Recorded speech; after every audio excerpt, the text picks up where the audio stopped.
ابھی تک یاسمین راشد اور عمر سرفراز چیمہ کے جوڈیشل ریمانڈ میں 14 روز کی توسیع کر دی گئی اور ATC کا ملزمان کو 20 جنوری کو دوبارہ پیش کرنے کا حکم یاسمین راشد اور عمر سرفراز چیمہ کو جوڈیشل ریمانڈ مکمل ہونے پر پیش کیا گیا اور اس کے ساتھ ساتھ آج عالیہ حمزہ کو بھی پیش کیا گیا جی اور دیگر خواتین کو بھی. تو عالیہ حمزہ نے ایک پیغام دیا اور وہ پیغام اس وقت سوشل میڈیا پر دستیاب ہے,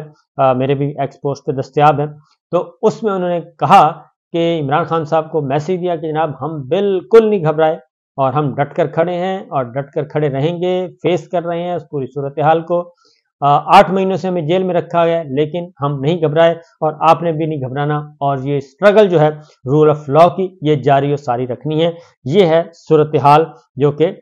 قابو میں نہیں ہے اور ایکچوئل یہی ہے سچویشن جی. جب آپ کسی بے گناہ کو پکڑتے ہیں تو پھر ایک حد ہوتی ہے جب چادر چار دیواری اور خواتین کی بے حرمتی, بے توقیری اور گھروں میں گھس کر بچوں کو خوف و ہراس کرنا, تو وہ ساری چیزیں جب ایک فیز سے انسان گزر جاتا ہے تو اس کے بعد پھر وہ واقعتاً کندن بن جاتا ہے, تو وہ ہو چکا ہے. اس کے بعد دوسرا بڑا مسئلہ اس وقت جو بنا ہوا ہے جی وہ صورتحال ہے کہ 9 مئی کے معاملے میں آپ کو ایک بات بتا دوں کہ 9 مئی میں کب سے عمران خان صاحب کہہ رہے ہیں کہ اس کی تحقیقات ہونی چاہیے اور اس کی تحقیقات ایسی ہونی چاہیے کہ پتہ چلے کہ 9 مئی کے پیچھے اصل محرکات اور اصل راز کیا ہے. کیونکہ 9 مئی کا معاملہ جو ہے یہ اس میں ابھی بہت سارے جو ہیں راز پنہا ہیں. وجہ یہ ہے کہ الیکشن ایک تھا, الیکشن ہونا اور اس الیکشن ہونے کو روکنا تھا اور اس الیکشن کے ہونے کو روکنے کے لیے کیا کچھ نہیں کیا گیا اس وقت یہ سارا ریکارڈ موجود ہے. اور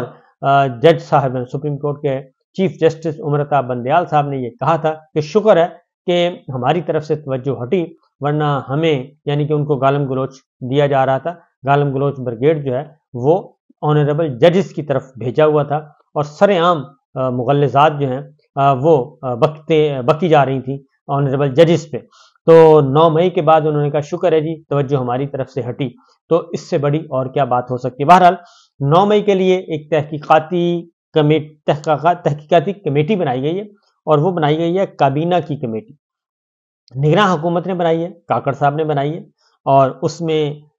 ایک کنوینر بھی وزیر ہیں, 3-4 وزیر ہیں, وہ نوٹیفیکیشن موجود ہے. تو کمیٹی بنائی ہے, اب وہ تحقیقات کرے گی اور تحقیقات کر کے اس کا ماسٹر مائنڈ کا پتہ چلے گی, محرکات کا پتہ چلائے گی, آئندہ سے تدارک کیسے کیا جائے گا, یہ سارا کچھ کیا جائے گا. لیکن مسئلہ یہ ہے کہ نگراں کابینہ جو ہے وہ اس کی تو یہ ڈومین نہیں ہے اور نگراں کابینہ نے تو صرف آنا ہے اور آ کے الیکشن کروانا ہے, تو وہ یہ کیسے کر سکتی ہے. پھر پاکستان ٹیلی ویژن پہ کچھ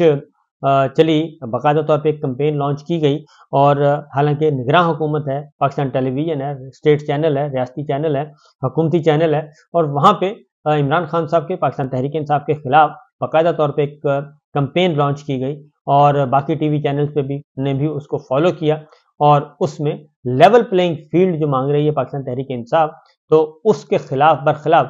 کچھ چیزیں اس میں شامل کی گئیں کہ ایک ایسی جماعت جو کہ 9 مئی میں ملوث ہے اور توڑ پھوڑ میں اور شہداء کی بے حرمتی میں, شہداء کی یادگار کی بے حرمتی میں, تو وہ کیسے لیول پلینگ فیلڈ مانگتی ہے. تو ابھی تو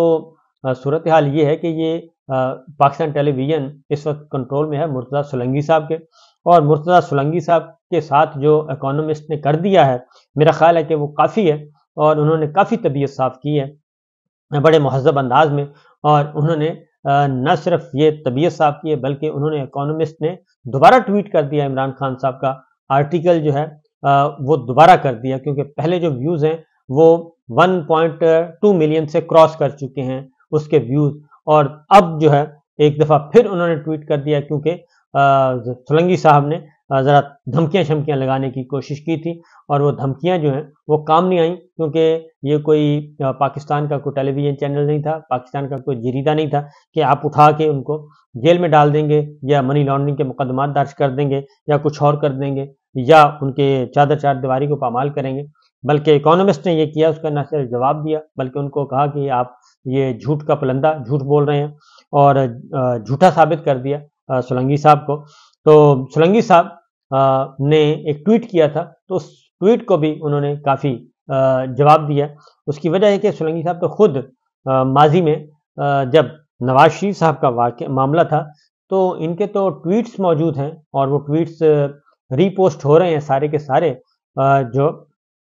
ری ٹویٹ ہو رہے ہیں، ری پوسٹ ہو رہے ہیں، اور اس میں انہوں نے اس وقت طرفدار تھے نواز شریف صاحب کے، اور بھی کچھ دانشور ہیں خواتین و حضرات، وہ نواز شریف صاحب کے طرفدار تھے کہ وہ سزا یافتہ تھے، سزا یافتہ ہونے کے باوجود کہتے تھے کہ جناب بالکل ان کا انٹرویو بھی ہو سکتا ہے، ان کی گفتگو بھی ہو سکتی ہے، ان کی تقریر بھی ہو سکتی ہے، ان کا جلسہ بھی کور ہو سکتا ہے، سب کچھ ہو سکتا ہے۔ تو اس وقت ان کی یہ سوچ تھی، اور اس وقت یہ بغض عمران میں اور بغض عوام میں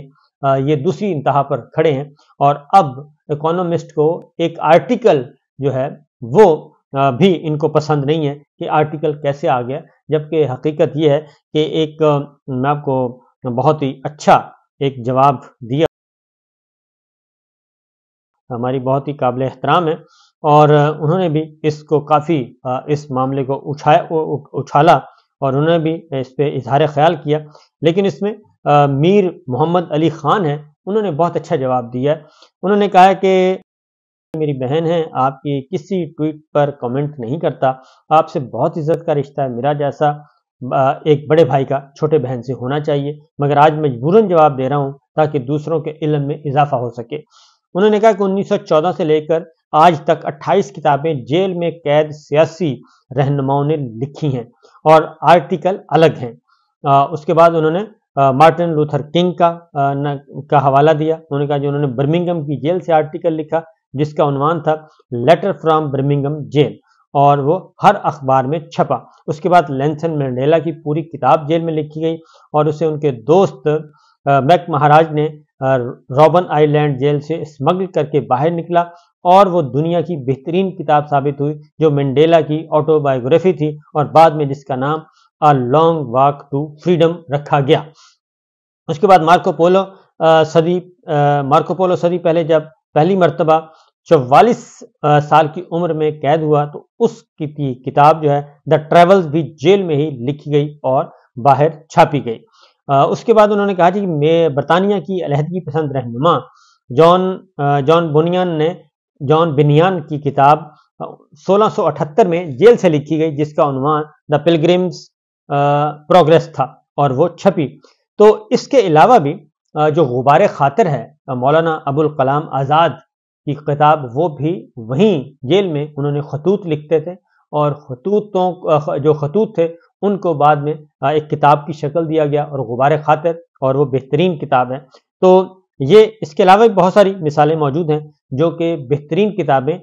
قید میں لکھی رہنماؤں نے لکھی، اور اسی طریقے سے جاوید ہاشمی صاحب، مخدوم جاوید ہاشمی صاحب، وہ بھی جیل میں قید رہے تو انہوں نے بھی کتابیں لکھی۔ تو یہ چیز جو ہے میرا خیال ہے کہ اس کو یہ ایک چیز ایک کے لیے حلال دوسرے کے لیے حرام، تو بغض عمران خان اور بغض عوام، میں تو کہوں گا بغض عوام ہے یہ سارا کچھ، کیونکہ عوام ان کے ساتھ کھڑے ہیں، تو بغض عوام میں اور بغض عمران خان میں حقیقت سے آنکھیں نہیں چرانی چاہیے۔ تو بہرحال عمران خان صاحب جی قیدی نمبر 804 اور قیدی نمبر 943، اور وہ چھوٹا سا 1144 کا یا 1143 ورڈز کا ان کا آرٹیکل ہے، اس نے وہ کچھ کر دیا کہ میرا خیال ہے کہ سارے 15-20 جماعتیں مل کر بھی چاہیں تو اتنا اثر نہیں ڈال سکتی، اور پوری دنیا میں عمران خان صاحب کا وہ آرٹیکل تمام زبانوں میں اس کو ترجمہ بھی کیا جا رہا ہے اور وہ پڑھا بھی جا رہا ہے، کیونکہ عمران خان صاحب نے جیل میں بیٹھ کے وہ سب کچھ بتا دیا اور کہہ دیا کہ یہ جو فراڈ الیکشن کروایا جا رہا ہے اور